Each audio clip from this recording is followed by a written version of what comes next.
Bom dia, pessoal, tudo bem? Vamos lá, nós temos muitas perguntas aqui, perguntas muito boas. Vamos tentar responder a maior quantidade possível de perguntas, ok? Então vamos por blocos.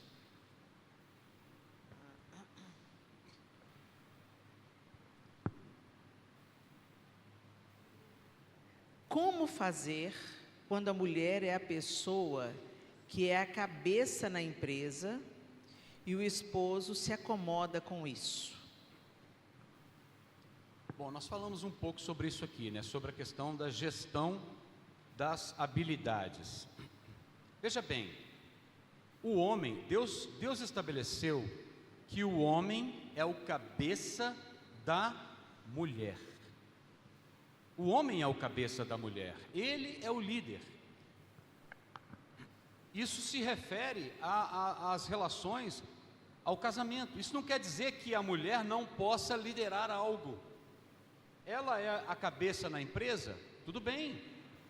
Significa que ela foi dotada de uma habilidade para exercer essa função. E ela pode e deve ser estimulada nisso, apoiada nisso.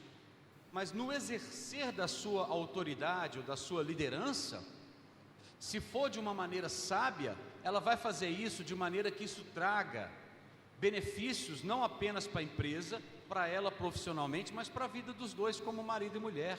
Você pode perfeitamente ser líder de uma empresa, ser líder de um ministério, ser líder de um determinado grupo e em momento algum desrespeitar o seu marido como seu cabeça, né? Como eu falei aqui, nós conhecemos casais, por exemplo, que o marido percebeu que a esposa tinha muito mais habilidade para lidar com finanças, então ele delegou a ela essa parte.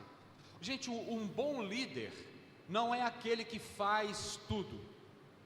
Um bom líder é aquele que percebe nos seus liderados quais são as suas habilidades, quais são os dons, quais são as potencialidades que existem ali e sabe delegar. Ele delega, supervisiona e colhe dos frutos. Então, se a sua esposa tem esse espírito de liderança, incentive, promova e apoie. E se você, esposa, é essa pessoa, deixe que isso desenvolva no tempo certo e que isso não seja motivo para você desrespeitar o seu marido ou ocupar a posição dele de cabeça sobre você, cabeça e líder da sua família, da sua casa, porque foi isso que Deus estabeleceu. Você pode sim ser uma líder proeminente e ainda assim permanecer honrando o seu esposo como líder da sua casa. Normalmente, numa posição de autoridade assim, é a dificuldade de compartimentar a vida. Eu posso ser líder na minha empresa, mas na minha casa eu tenho que reconhecer o meu marido como meu líder. Isso não tira nada da gente, isso coloca cada um na sua posição. Como lidar quando o meu marido fica apontando meus defeitos? Aí é para você. Bom, não é fácil alguém receber crítica. Ninguém gosta de receber crítica. A palavra de Deus diz assim, que a correção, no momento que ela é aplicada, ela produz tristeza, mas depois, se ela é acolhida, ela produz vida. Agora, você tem que discernir se é uma crítica visando o seu crescimento ou se é uma acusação do diabo na boca do seu marido, tá certo? Primeira coisa, quando você é criticada, acolha a crítica, pondere, ele está certo? O que ele está falando é verdade?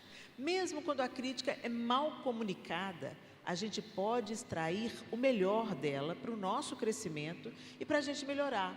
Porque às vezes você pensa que está arrasando, mas a outra pessoa não está recebendo. Às vezes você pensa que o jeito de você se expressar é um jeito legal, mas a outra pessoa não está recebendo como um jeito legal.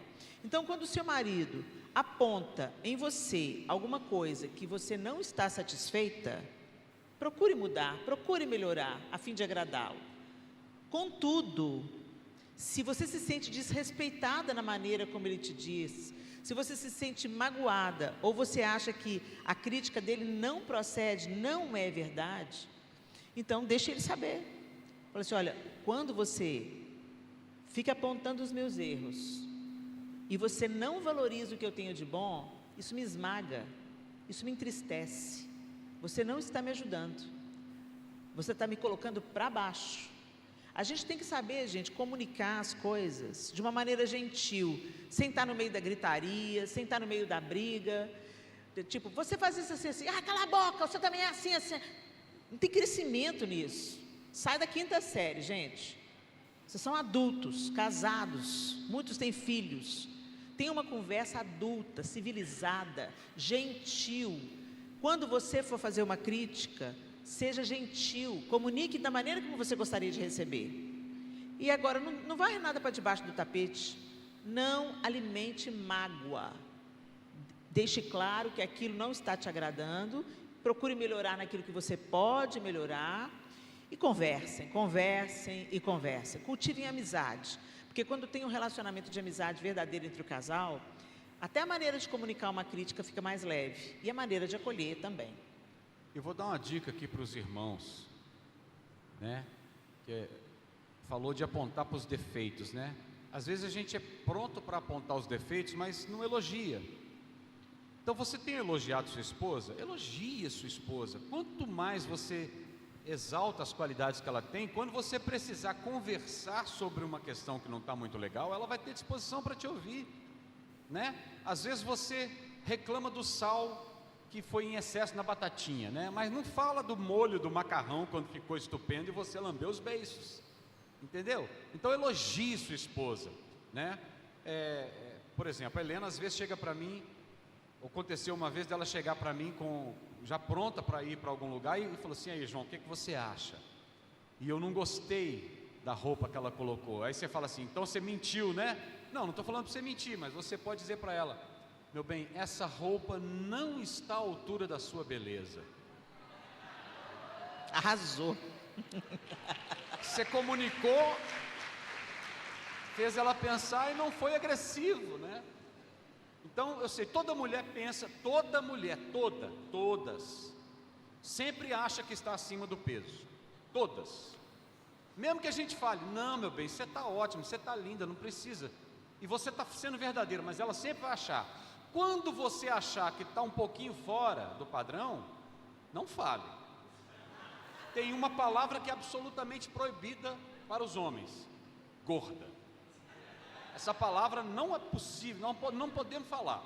Mas você pode convidar para uma caminhada, você pode convidar para fazer exercício, você pode pagar academia, você pode pagar uma semana no spa para ela ficar de beleza, não é? Você pode fazer isso e continuar elogiando, apontando aquilo que você gosta, valorizando o que você gosta, porque ela vai se sentir bem e vai se sentir segura.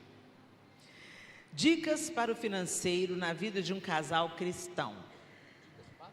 O financeiro, a área financeira de um casal cristão. Bom, eu penso que a primeira coisa é fidelidade àquilo que o Senhor estabeleceu. Então, nós cremos que a 10ª parte daquilo que a gente recebeu, e não por constrangimento, mas por amor, porque a gente entende que tudo que nós temos vem do Senhor e generosamente devolvemos, não porque Deus precisa, Ele não precisa de absolutamente nada, Deus não precisa do seu dinheiro, né?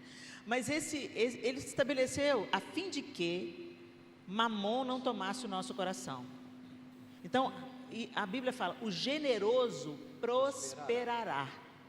Tem muita gente que não prospera porque é mão de vaca, ou porque fica, quando estava no mundo, queimava o dinheiro com tudo quanto é porcaria. Quando vem para a igreja, esse dinheiro vai para o pastor, vou enriquecer pastor, não. Então sai dessa igreja, se o seu dinheiro está enriquecendo pastor, sai dessa igreja.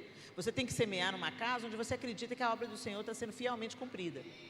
Ok? Mas não deixe de ser abençoado porque não sabem administrar o seu dinheiro.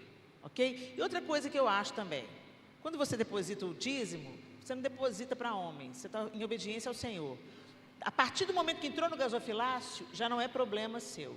Se ele está sendo mal administrado, quem está administrando mal um dinheiro que não pertence a ele, é que vai prestar conta diante do Senhor. Então a fidelidade nos dízimos e nas ofertas é uma premissa que a gente acredita. Sobre isso aí, só complementar.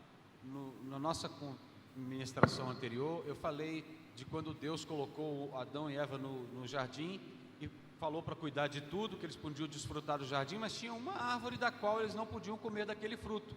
Ora, de todo aquele jardim abundante, tinha uma única árvore da qual não era para comer do fruto.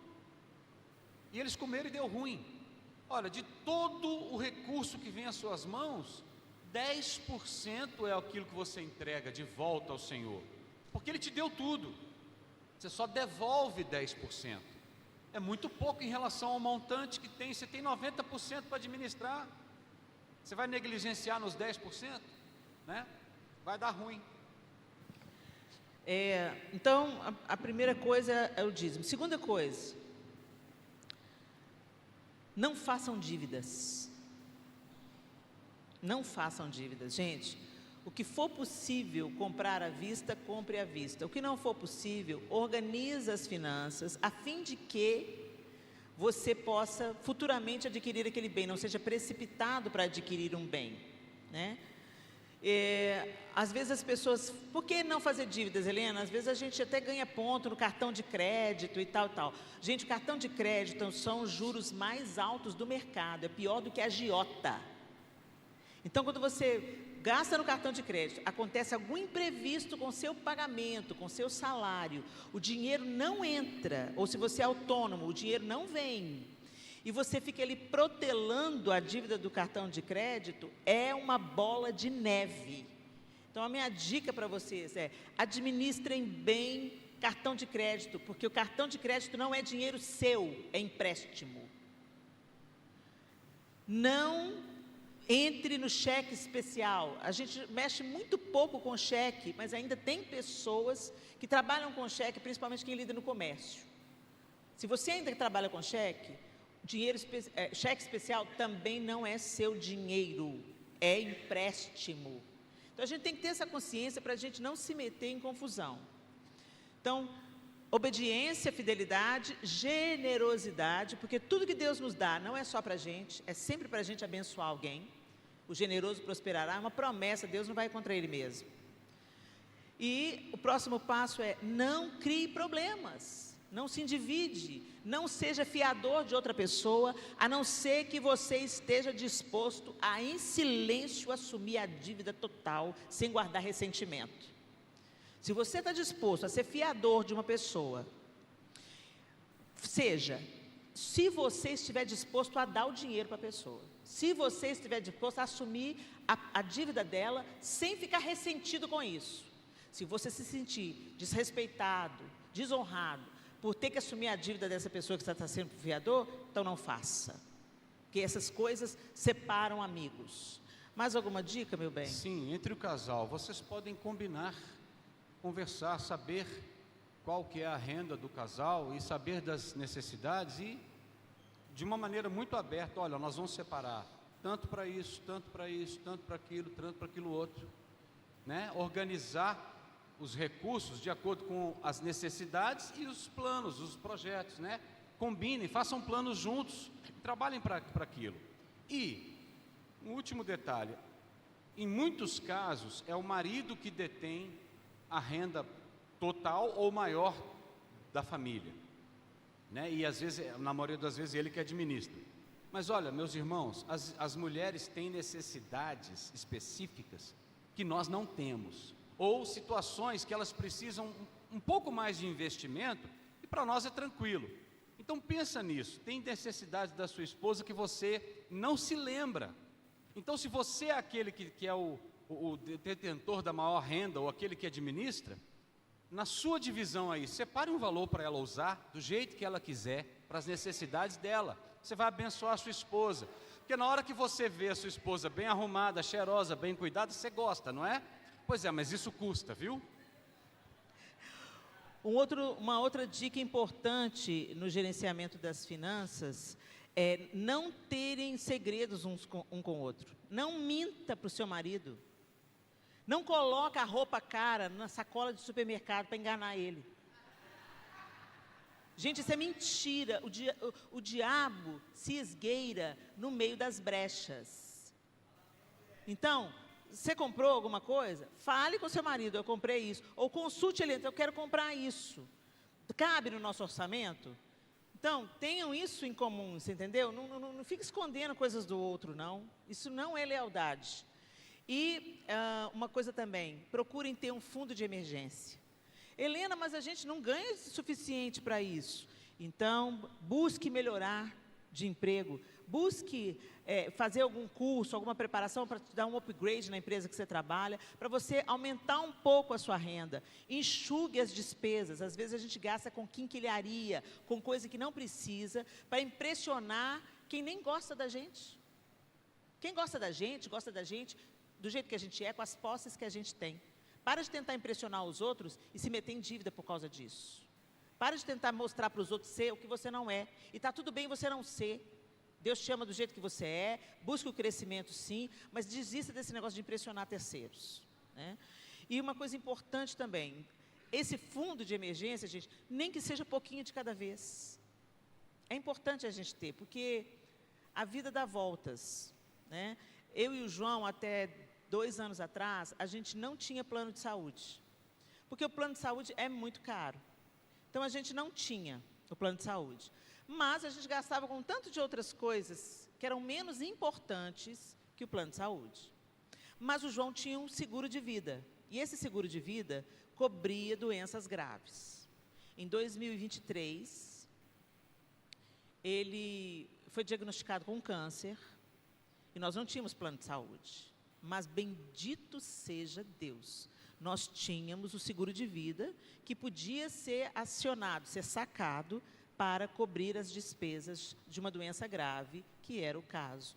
Então, nós tivemos toda a cobertura do tratamento, da cirurgia, tudo coberto, porque teve a sabedoria de investir num lugar que era necessário.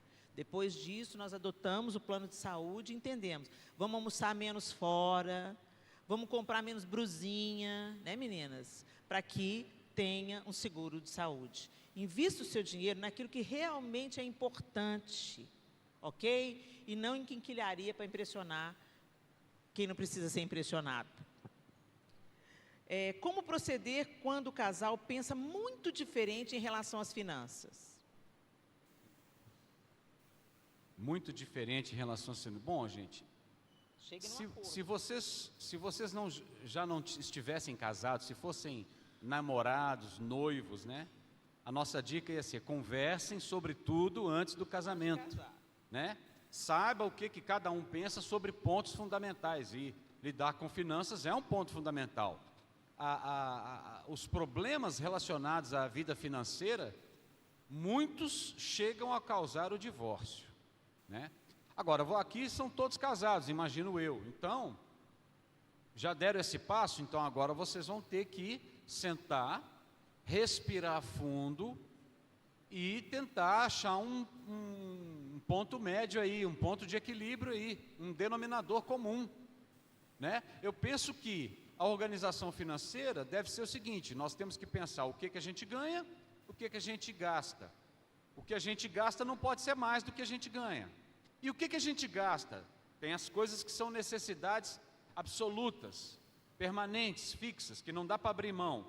Tem os objetivos, tem os desejos pessoais. Vai organizando por prioridade, né? E os combinados que vocês fizerem, nesses combinados, às vezes um vai ceder uma parte, o outro vai ceder outra parte. Sejam fiéis aos combinados e não fique jogando na cara: mas você me cedeu essa possibilidade aqui, agora está me cobrando, mas você concordou. Se concordou, honra a sua palavra. Agora, se aplicou de uma maneira e não deu certo, tenha também a sabedoria e a capacidade de voltar atrás. Não deu certo, vamos voltar atrás nisso. Eu acho que a principal ferramenta para resolver esse conflito é conversa e fidelidade. Vocês têm que conversar e serem fiéis àquilo que vocês combinaram. Aos combinados. Para que haja confiança. Às vezes faço sexo sem vontade. É errado? Não, não é errado.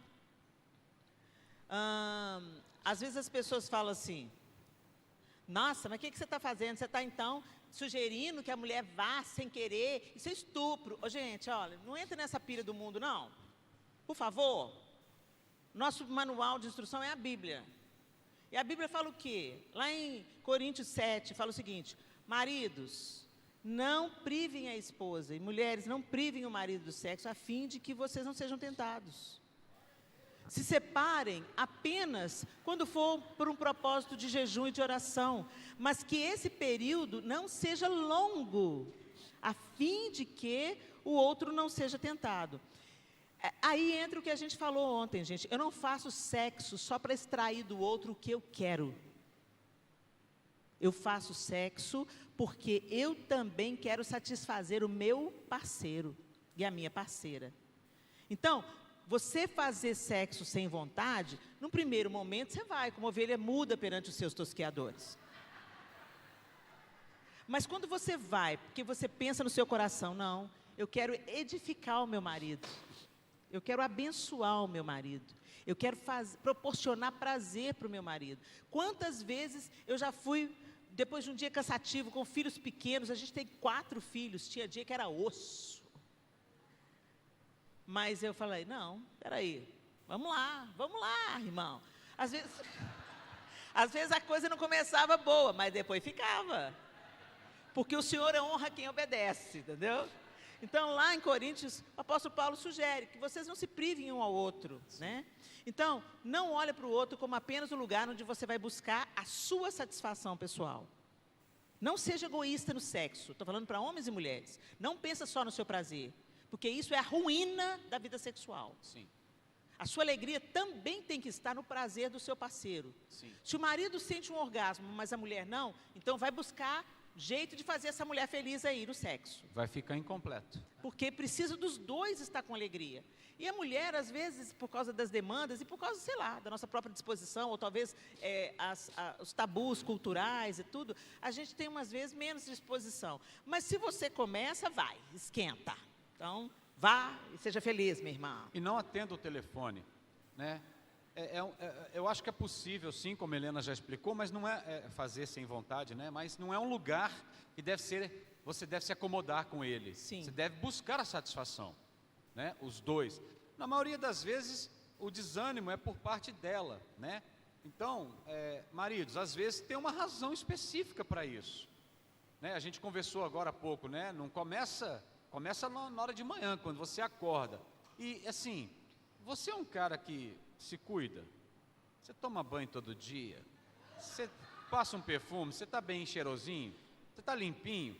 Mulher gosta de homem cheiroso, gente, homem bem cuidado, né? Você trabalhou o dia inteiro, está todo suado, todo mal arrumado, chega, só tira a roupa e quer que ela se envolva ali. Não dá, cara, se prepare. Escova né? os dentes. E a mesma coisa as irmãs, né? Nenhum marido vai ficar feliz se você for dormir com a roupa do candidato da última eleição. Né? Então tem que estar, o ninho tem que estar preparado, o clima tem que estar, o ambiente tem que estar próprio, né? Gente, isso é tão importante, porque quando o Provérbios fala da mulher adúltera, ele fala para o homem ter cuidado com a mulher adúltera, porque ela prepara Exatamente. o leito com perfumes, especiarias, cobertas caras, para fazer daquele leito um lugar de amor, entre aspas. Se a mulher adúltera, que está levando o homem a pecar, faz isso, nós esposas não deveríamos ser excelentes no nosso leito? Bendito seja o matrimônio. Né? Então, às vezes o cara chega, tem uma roda de xixi do menino que dormiu à tarde na cama. Secou, está lá. Né? A roupa de cama, enquanto não fica o retrato dos dois lá na roupa de cama, não põe para lavar. Não, gente, em nome de Jesus, prepara o ambiente. Agora, o João falou aí que normalmente as mulheres não têm disposição, mas nós estamos tendo muitos casos de que o homem não está tendo disposição. As mulheres estão se queixando, meu marido não me procura. Então, primeira coisa para os dois, a libido está muito baixa, vamos fazer uns exames, gente? Às vezes tem a ver Às com vezes está faltando alimentação, né? vitamina B12, às vezes os hormônios estão desregulados, né? Mulher tem muito problema hormonal, vai lá, a tireoide, né? O problema da tireoide, então vai lá, procura um médico, faz os exames, checa as taxas, abre o jogo e fala assim, olha, doutor, eu vim aqui porque a minha libido está muito baixa, eu amo meu esposo, eu amo minha esposa, por favor, faz um check-up aí para ver se está tudo bem com os meus hormônios, se está tudo bem com as minhas taxas, né? Leve isso a sério, gente, porque às vezes é uma questão fisiológica, né? Seus hormônios estão pirados e isso está refletindo na sua libido. E outra coisa importante que a gente deve pensar também é... Esqueci, daqui a pouco eu lembro. Então deixa eu colocar uma que eu lembrei aqui. Ó, o homem, ele sempre está pronto. Ele pode estar cheio de problemas, cheio de confusão para resolver no trabalho. Ele pensou na esposa, ele está pronto, né? No minuto seguinte, ele está pronto. Agora a esposa, a mulher, o clima foi criado, foi tudo preparado, você conquistou, chegou no momento. Se 2 minutos antes do namoro ela recebe uma notícia ruim, acabou, não rola mais.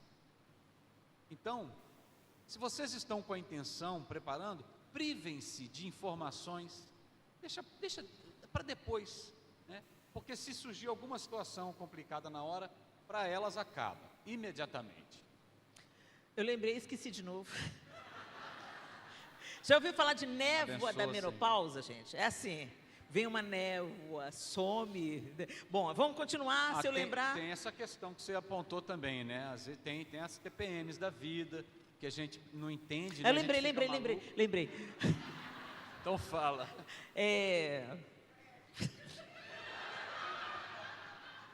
Senhor, coloca a mente de Cristo nela, Jesus, em nome de Jesus. Mas a TPM é um negócio que a gente tem que aprender a lidar, né? Se você percebeu que ela está naqueles momentos, não adianta conversar não, deixa passar o tempo. Dá uma rosa, põe um chocolate debaixo da porta, deixa a fera amansar para depois vocês conversarem sobre isso, né? Tem aqueles períodos que a gente tem que ter um pouco mais de compreensão. Lembrou, meu bem? Não. Misericórdia. Daqui a pouco volta. Quanto tempo o casal pode ficar sem sexo sem causar problemas para o cônjuge? Vai depender do cônjuge. Se o seu marido é aquele que gosta de fazer sexo todo dia, ele não tem energia para isso não, minha filha. Ok, então chega num acordo, porque se ele gosta de fazer sexo todo dia, se ele tem apetite todo dia, ou se a sua esposa tem apetite todo dia, dá um glória a Deus aí, porque isso é raríssimo. Vocês têm que entrar num acordo, ok? Porque, como o apóstolo, não se privem um ao outro por longos períodos. Tem casal que passa um mês sem namorar, gente. Não dá. Isso não é saudável, tá? Não é saudável. Tenta pelo menos a sexta-feira, tá bom? Estabelece um dia que vocês pensam, não, vamos dedicar esse dia para o namoro oficial. Se rolar outros dias, maravilhoso. Mas esse tem que rolar. Então vocês já começam a se preparar, já começam a orar, pedir ao Senhor, Senhor, põe fogo aqui, deixa queimar. Você pensa que Deus não está interessado na sua sexualidade? Ele está totalmente interessado na sua sexualidade, porque foi Ele que fez o sexo. E o sexo é de onde a vida é gerada. Gente, é algo sublime, elevado. Por isso que Satanás rouba e emporcalha algo sublime que Deus criou para o nosso prazer. Deus não criou o sexo só para gerar crianças, gente. É o fruto maravilhoso que vem dessa união fantástica. Quando a Bíblia fala se tornem uma só carne, está falando da relação sexual, né? Então, esse encontro é muito importante. E às vezes as pessoas, não, mas isso é pecado. O salmista lá falou, eu nasci na iniquidade, em pecado me concebeu minha mãe. Gente, pecado que a mãe da gente concebeu é o pecado original. Nós herdamos o pecado desde o primeiro homem da primeira mulher. Nós já nascemos pecadores, é isso que o salmista está dizendo. Ele está dizendo que o sexo é pecado. O sexo dentro do casamento, ele é uma dádiva. E a mulher tem um órgão que é só para isso, só para sentir alegria no sexo. O clitóris não serve para mais nada, a não ser para dar alegria para a mulher no sexo. Você acha que Deus não se interessa pelo seu prazer, pela sua alegria no sexo? Se Ele não se interessasse, Ele não tinha criado você. O seu design seria outro. Tá certo? Então leve isso em conta. Não se privem um ao outro. Façam acordos. Isso é importante. Tá bom? E peça ao Senhor. Às vezes você já checou os exames. Está tudo ok. Os hormônios está tudo ok. E a libido ainda continua em baixa. Fala com o Senhor. Senhor, olha, está difícil, viu? Estou numa fase seca. Mas o Senhor é o meu dono, o Senhor desenhou o meu corpo, o Senhor domina os meus hormônios, a minha vontade. Eu te peço, Senhor, Eu quero abençoar meu marido, eu quero abençoar minha esposa. Lembrei. Muitos homens reclamam, muitas mulheres estão queixando que os homens não estão procurando para o sexo. Por quê? Quando você vai analisar, muitos casos, estou dizendo que é todos os casos, mas muitos casos, a mulher é o homem da relação. Ela manda, ela resolve, ela anula o cara. E se ele é heterossexual, ele não quer ir para a cama com outro homem. Então, mulher que manda muito é broxante. O homem gosta de conquistar. O homem gosta de tomar iniciativa. Ok? Então, pensa nisso. Às vezes você é uma esposa fiel, dedicada, mas mandona. Você que manda. Você é aquela que troca o gás, troca a lâmpada, não depende de homem para nada. Só falta coçar, né? Então, presta atenção. É totalmente broxante isso. Seja uma mulher feminina. Isso aí. A questão do tempo, só complementando, às vezes tem situações que vão obrigar vocês a ficar um tempo maior de abstinência, né? Uma enfermidade, ou um pós-parto, né? E os homens têm que ter paciência com a esposa. A gente conhece casais que o marido traiu enquanto a esposa estava no resguardo. E foi um problema, chegou ao divórcio. Misericórdia.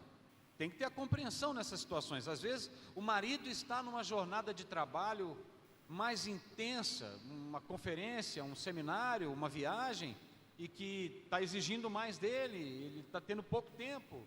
Então, tudo isso é compreensível, né? Você pode esperar. O que eu acho que não pode haver é a falta do desejo.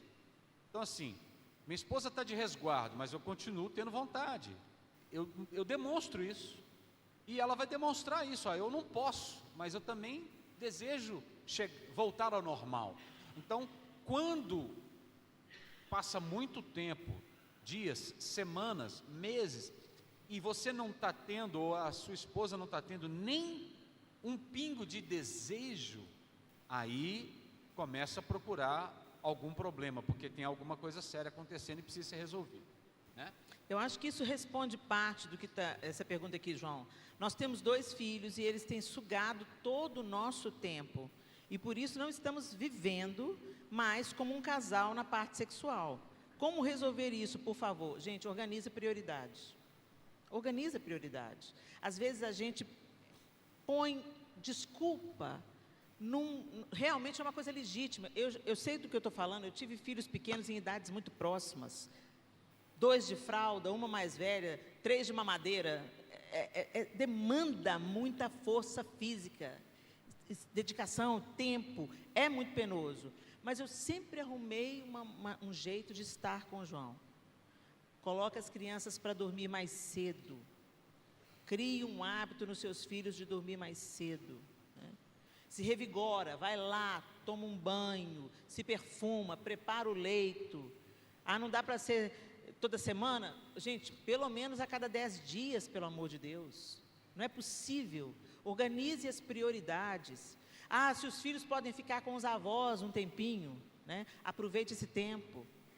Então, gente, quando a gente quer muito uma coisa, a gente acha tempo para isso. Eu conheço um casal que colocava o relógio para tocar de madrugada. Porque eles falavam assim, não, a gente já vai ter dormido um pouco, então lá pelas 3:30 da manhã, a gente já dormiu um sono mais profundo, a gente levanta, a gente acorda, desperta, namora, e depois dorme de novo. Eles faziam isso. Foi uma maneira que eles... E isso, gente, fortalece, até faz a imunidade do outro subir.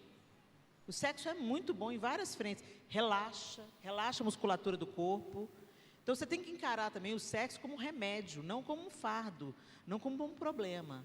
Acha tempo para isso aí, entendeu? Não sei se é a realidade de vocês aí, com filhos pequenos, né? Mas eles têm o quarto deles? Ou eles estão dormindo na cama com vocês, no quarto com vocês? Fecha a porta. Se estiver dormindo no quarto com vocês, não vai rolar mesmo, não. Então acostuma, força a barra. Os meninos têm que aprender a dormir no quarto deles. Pode ser que você tenha um dia do terror, em que você vai colocar no quarto, ele vai chorar e não vai parar. suporte o dia do terror, ele vai passar. Menino dormir no quarto próprio não vai matar ele não, tá? Então, preserve a intimidade de vocês. Ô, gente, isso é muito importante porque os nossos filhos estão com a gente por um tempo. O nosso cônjuge está conosco até a morte. Esse é o nosso desejo. Nós estamos vivendo a fase dos filhos adultos. E 3 já não moram com a gente. Aí a gente vê claramente que a gente passou a ser coadjuvante. Ontem a gente ficou sabendo que o outro está em outra cidade. Eles falaram para a gente? Não. Por quê? Tem a vida deles. Assim como um dia você saiu de casa e construiu a sua vida sem seu papai e sua mamãe. Então, cuide do seu casamento, porque quando os filhos voam, é isso que você vai ter. Ok? Cuide dos seus filhos, não seja negligente, seja uma mãe presente, mas priorize o seu relacionamento com o seu marido, porque se vocês estiverem bem um com o outro, 50% da ordem emocional desses meninos está garantida. Porque não tem nada pior para filhos olhar para os pais e ver os pais brigando em pé de guerra ou indiferentes uns com os outros. As crianças sabem. Se eles estão vendo o pai e a mãe abraçados, os pais e a mãe carinhosos um com o outro, isso garante, dá segurança para eles. Sexo oral pode? Pode, faz parte das carícias, das preliminares. Agora, tudo é uma questão também de ser algo que não vai ofender o outro, agredir o outro, incomodar o outro. Se existe a manifestação natural do carinho, e essa manifestação não traz nenhum tipo de desconforto ao outro, não vejo problema nenhum. Não é o clímax, não é o ato principal, faz parte das carícias, né? Aliás, as preliminares são fundamentais, especialmente para a esposa, né? Quando o marido vai direto para os finalmente, às vezes não é muito agradável, não é muito prazeroso para ela, né? Mas tudo é conversado, né? Se tem algo que você deseja, gosta muito, acha que vai ser legal, converse com a esposa, converse com o marido para saber se está tudo bem, né? Eu penso que cada um quer ver o outro feliz, mas se satisfazer a uma vontade sua, um interesse seu, vai causar algum tipo de desconforto para o outro, então é algo que vocês têm que conversar e chegar em um acordo. Isso quanto ao sexo oral. Que a gente pensa que tem a ver com as carícias. Já não sei se alguém perguntou, mas essa é uma pergunta que se deriva para uma outra, que é em relação ao sexo anal. O sexo anal, na nossa concepção, nós entendemos que não é uma coisa correta. O ânus não foi feito para ser penetrado. Ele foi feito para outras funções. Então, nós entendemos que é uma agressão e tem a ver com uma prática sexual que é amplamente, abertamente condenada pela palavra do Senhor, né? Então, aí a gente pensa que não deve acontecer. Mas todo tipo de carícia, sem que você ultrapasse esses limites que a palavra estabeleceu, elas podem ser cultivadas, e se elas provocam qualquer tipo de desconforto no outro, converse, abra o jogo, abra o coração, e vocês vão encontrar uma maneira dos dois ficarem felizes. Inclusive, o sexo anal tem gerado muitos problemas. Alguns proctologistas têm revelado isso. Às vezes a mulher não quer, o marido insiste, aí ela cede. Deflagra um problema de saúde. Então, gente, é muito sério isso, né? Vamos levar a sério o que o Senhor leva a sério. Agora, em Cantares, no livro de Cantares, lá no capítulo 5, diz assim, o homem falando, o amado: entrei em meu jardim, minha amiga, minha noiva, recolhi mirra com minhas especiarias, comi meu favo com mel, bebi meu vinho com leite. Isso não é sobre mel, nem sobre vinho e leite. Acho que a gente tem liberdade aqui, estamos só como casais aqui, então, sobre o sexo anal, às vezes, porque, gente, eu não sei explicar, tem crianças aí, né, eu vou tentar ser comedido com as palavras. Eu não sei a explicação, mas o homem A natureza masculina fez com que o homem tenha atração por bumbuns. A gente gosta, a gente aprecia, tanto quanto pelos seios, é semelhante. Então, nós gostamos, e não é proibido acariciar, desfrutar, tocar, encostar, né? Pode haver o contato, inclusive do seu órgão, com o bumbum da sua esposa. É possível, inclusive, haver a penetração por trás, não ao ânus, ao lugar certo, mas com esse contato por trás, é possível. Uma questão de encaixe, uma questão de ir se conhecendo. Então, esse tipo de carícia não tem problema nenhum. A questão que a gente está dizendo que nós entendemos que é condenável pelo Senhor é a penetração anal. Ok? Agora o tempo está acabando, vamos tentar fazer uma resposta rápida? Vamos, a gente não vai se aprofundar, mas a gente vai procurar falar o essencial, tá bom? Como lidar com o esposo em crises de identidade? Afirma a ele aquilo que você acredita em que ele é bom, em que ele faz bem feito. Afirme, valorize, encoraje o seu esposo. E se precisar, busque ajuda terapêutica. Há relacionamentos sendo atingidos pela era digital, celular. Orientações nesse sentido? Não durma com o celular do lado de você. Tente se organizar para que você tenha o tempo de trabalhar, se você usa o celular, as tecnologias, né? Na hora que você está com a sua esposa e com seus filhos, canalize o seu tempo para eles. Deixa de lado. Se a gente o tempo inteiro está... Porque o tempo inteiro ele está acionando, ele está dando as notificações. A gente vai olhar, a gente não vive mais, gente. É uma questão de disciplina. Como fazer o cônjuge entender que abaixo de Deus a segunda prioridade é o cônjuge? Bom, o João já falou isso aqui na palavra dele, né? Que quem não cuida das coisas, quem não cuida da própria casa, né? Pior que o infiel. É pior que o infiel. Então a gente tem que entender que quando a gente cuida do nosso cônjuge, do nosso casamento, automaticamente reflete nos nossos filhos e automaticamente reflete na organização da igreja. Se eu cuido do meu cônjuge, do meu casamento, isso é saúde para a igreja de Cristo. Porque os homens de hoje estão sem iniciativa, deixam decisões importantes nas costas da mulher. Pois é, ele não está assumindo as responsabilidades. Eu lembro que eu falei, o homem é folgado. Às vezes é a mulher que está cansada de falar e começa a agir, como a Helena disse aqui, tomando a frente de tudo e deixando seu marido para lá, ou seja, é responsabilidade dele, ele não faz, então eu vou fazer. Não, chega e coloca, de uma forma sábia com as palavras, mas coloca, isso tem que ser feito. E você, marido, assuma as suas responsabilidades, né? Se você começar a negligenciar aquilo que é sua responsabilidade, você também vai parar de desfrutar da consequência de você ser uma pessoa responsável. Aquilo que a gente para de investir, para de dar retorno. Então você tem que assumir suas responsabilidades. Como conciliar casamento, trabalho, ministério e filhos? Organize as prioridades. O que é mais importante vem primeiro, ok? E aí então, é importante dizer, família é prioridade em relação a trabalho, a ministério, a igreja, ok? A lazer. Depois do Senhor, gente, é a família. Relacionamento com o Senhor, relacionamento bem equilibrado com a família, que vai refletir no trabalho, na igreja, no ministério.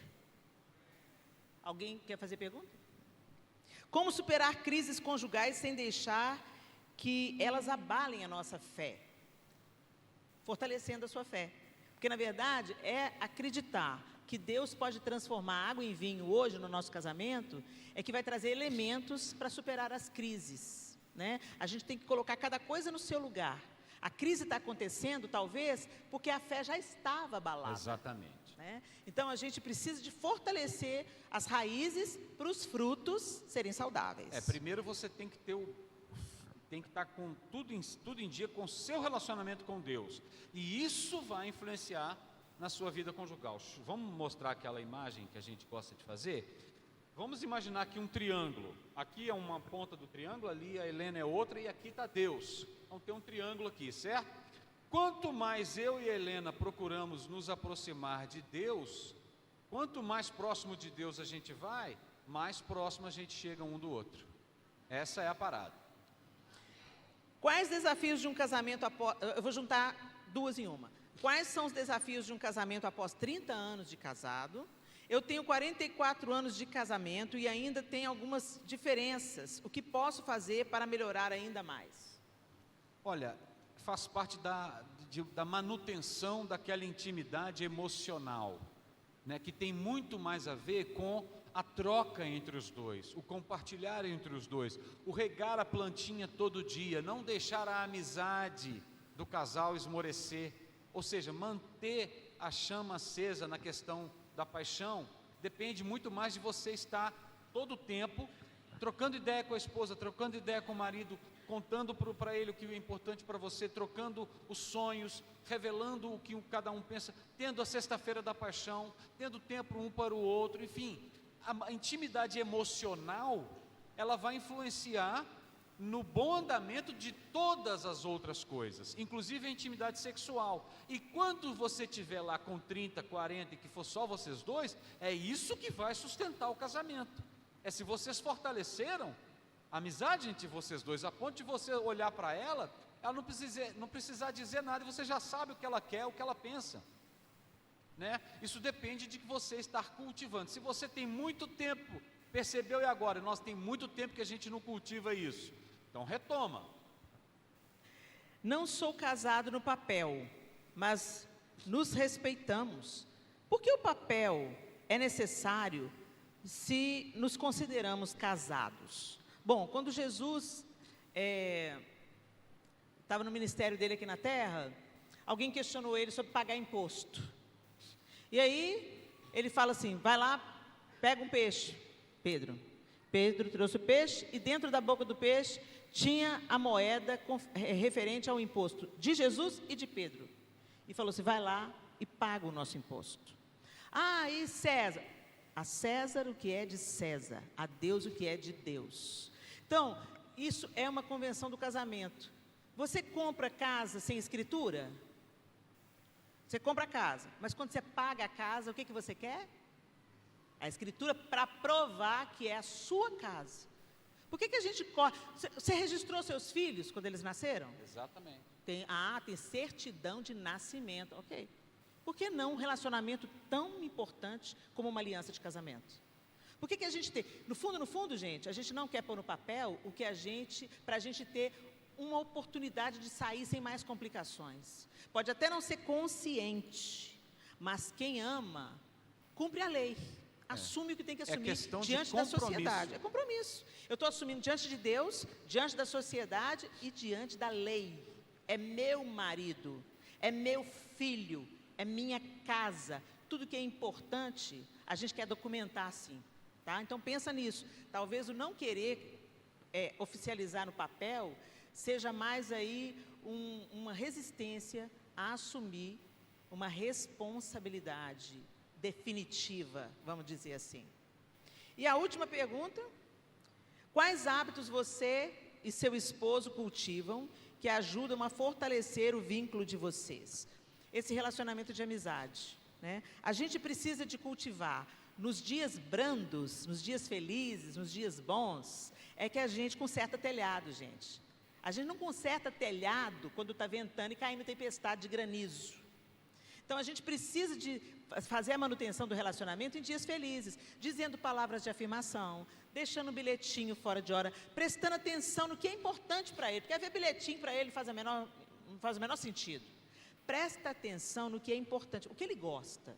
Ele fica feliz quando você faz um prato que ele gosta, ele fica feliz quando você se empenha, se desdobra no sexo para vocês se sentirem alegria juntos.